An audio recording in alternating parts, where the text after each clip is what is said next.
Hi everyone and welcome back to my channel. Today I'm sharing something truly special. A recipe for salmon curry in a thick, spicy and tangy tomato, onion and cilantro gravy. Growing up in India, salmon wasn't a fish we were familiar with, so there is no traditional Indian recipe for it.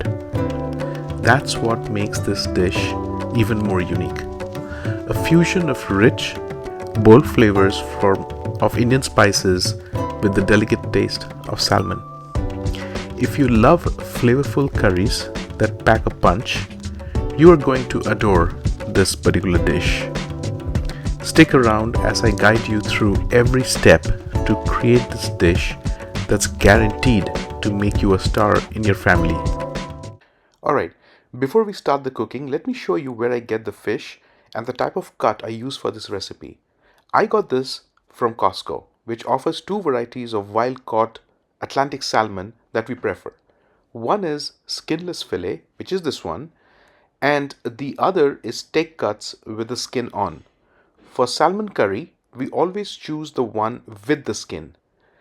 It adds so much of flavor and richness to the dish. I'm using Atlantic salmon, the kind you find in Costco. I have cut it into 8 to 10 pieces, keeping the skin on. Before cooking, I washed and dried the pieces thoroughly.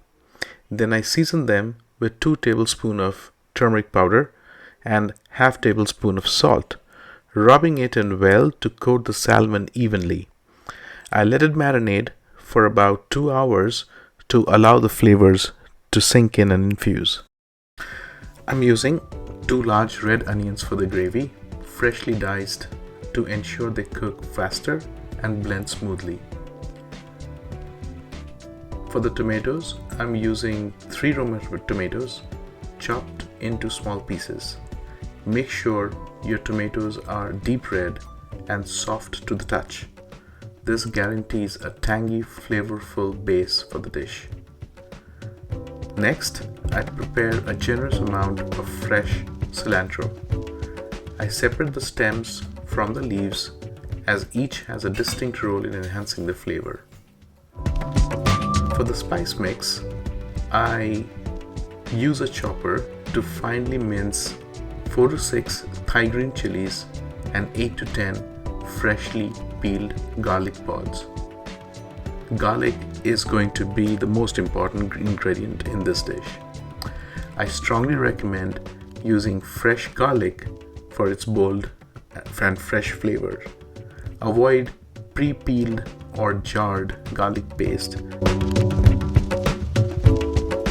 Let's do a quick recap of all our ingredients. I have red onions, finely chopped, 4 large Roma tomatoes, also chopped into small pieces. Next, I have minced garlic and Thai green chilies using a hand grinder for a fresh and vibrant flavor. I've also prepared fresh cilantro and I've separated out the leaves from the stems. Finally, I have salt, turmeric powder and red chili powder ready to go. For cooking, I'm going to use mustard oil. This is crucial to get that authentic flavor and the extra kick that makes this dish special. Make sure to use mustard oil for the best results. Now let's get started with the cooking. Add 3 to 4 tablespoons of mustard oil to the wok and heat it up. Wait until the oil is hot, but there is no need to let it smoke. We will be lightly frying the fish pieces that were marinated in turmeric powder and salt. Fry them lightly on both sides and set them aside for later.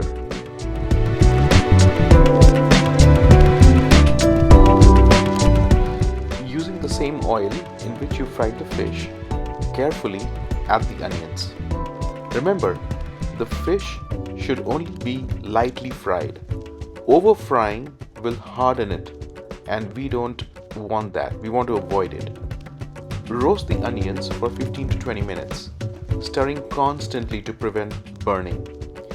If you are using white onions, you might need a little extra time as they take longer to roast compared to red onions. Roast until the onions turn light brown.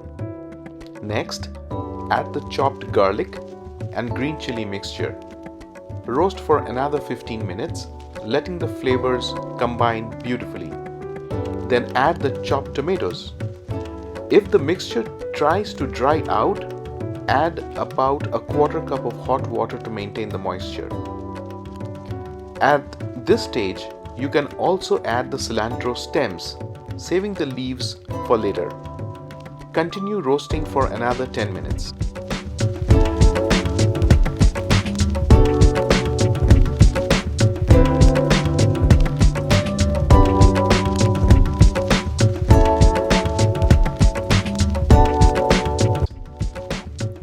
Now add another quarter cup of hot water, followed by the spices.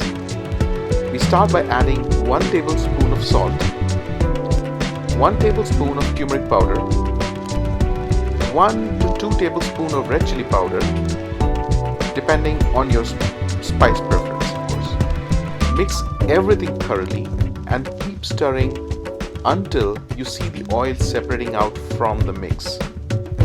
Be sure to maintain the moisture, as burning the mixture will completely ruin the flavor.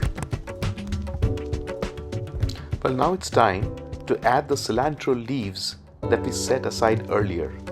Adding the leaves at this stage gives the curry a fresh, vibrant flavor. Remember, we added the stems earlier to allow them to cook thoroughly, but the leaves are best added towards the end for the fresh taste. Next, gently add the fish pieces to the curry. Keep the heat low to medium to avoid overcooking. Once all the fish pieces are in, pour in 1 to 2 cups of hot water, depending on how much gravy you prefer. Stir gently to combine everything, being careful not to break the fish pieces. Cover the wok with a lid to retain the moisture and let the curry simmer on low to medium heat for about 20 minutes, could be more. You can cook it a bit longer if needed.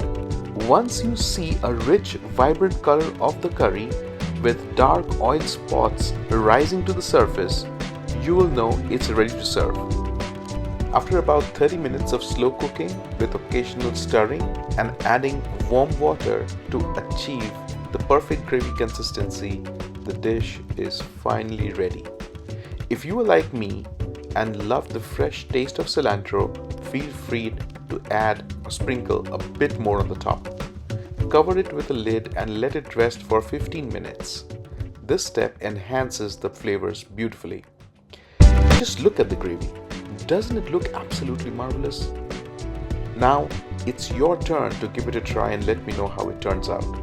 This salmon curry is an absolute favorite in my family, and I'm sure it will become a favorite in yours too. Serve it with hot steaming rice and you are ready to enjoy a hearty, flavorful meal.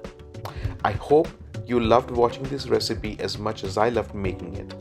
Until we meet again in my next video, remember to make fresh, eat fresh, and live healthy. Take care. Bye.